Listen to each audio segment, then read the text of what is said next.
In today's video, I'm going to teach you how to stop sharing a folder. Whether you shared a folder with a colleague and the project is finished, or you accidentally granted access to the wrong person, removing someone's access is quick and straightforward. I'll walk you through it clearly so you can do it with confidence the first time. Start on your computer by locating the folder you no longer want to share with a particular person. Right-click the folder to open the context menu. From there, select Share. On many systems, this option appears directly in the first menu.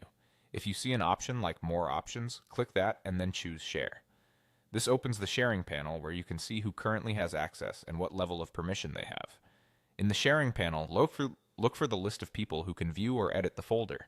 If the list is long, you can scroll or use any available search field to quickly locate the person you want to remove.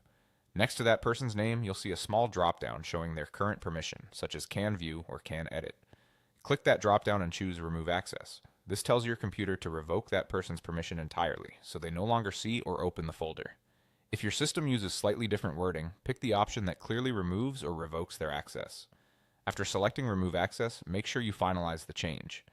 Click Save. On some setups, the confirmation button might read Apply or Done, but the idea is the same. You're confirming the update so it takes effect. Without saving, the old permissions might remain in place, so always finish by clicking the confirmation button.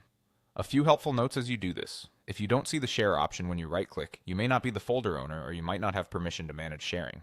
In that case, you'll need to contact the owner or your administrator to request changes. Also, removing one person won't affect anyone else on the list. If you want to stop sharing with multiple people, simply repeat the same.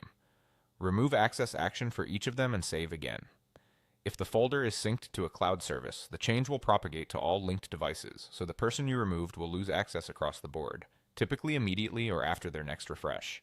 That's it. Right-click and open share, remove the person's access from the drop-down, and click Save. You've successfully stopped sharing the folder with that individual.